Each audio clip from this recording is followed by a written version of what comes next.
Law, justice, and administration. These principles are to ensure that the legal system promote justice on the basis of equal opportunities and that justice is not denied to any citizen on ground of discrimination of any kind.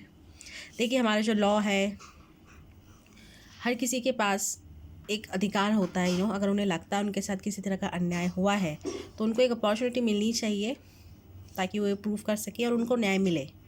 इसीलिए legal system हमारे पास है India में, हमारे पास judiciary है ताकि लोगों का जो राइट है, चाहे वो फ्रीडम हो चाहे वो इक्वालिटी का हो, वो कोई एक्सप्लॉइट ना कर सके।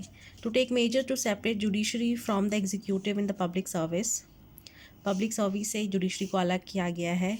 To provide uniform civil code for all citizen and to provide uniform civil code ताकि सभी सिटीजन्स के लिए हो, ताकि किसी तरह का डिस्क्रिमिनेशन ना हो, सभी के लिए वो सिविल कोड सबके लिए सेम ही है, law and regulation.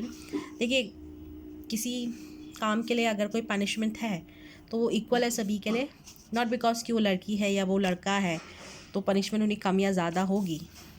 Principles for international peace and security.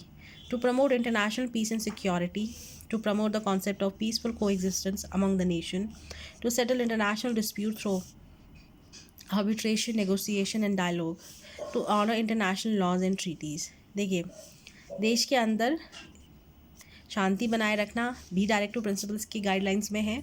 इसके अलावा इंटरनेशनल पीस, एक देश दूसरे देश, हम अपने पड़ोसी देशों के साथ भी हमेशा शांति बना के रखें, ये गाइडलाइंस भी हैं हमारे डायरेक्टिव प्रिंसिपल्स में।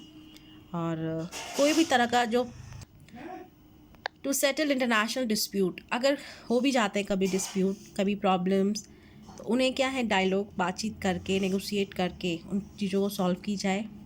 एंड जो इंटरनेशनल लॉज एंड ट्रीटीज़ हैं, अक्सर ट्रीटी साइन होती हैं दो नेशंस के बीच में, चाहे वो बॉर्डर्स को लेके हो या किसी इम्पोर्ट एक्सपोर्ट को लेके हो, उन ट्रीटीज़ को ऑनर किया जाएगा। Now the next topic is implementation of directive principles.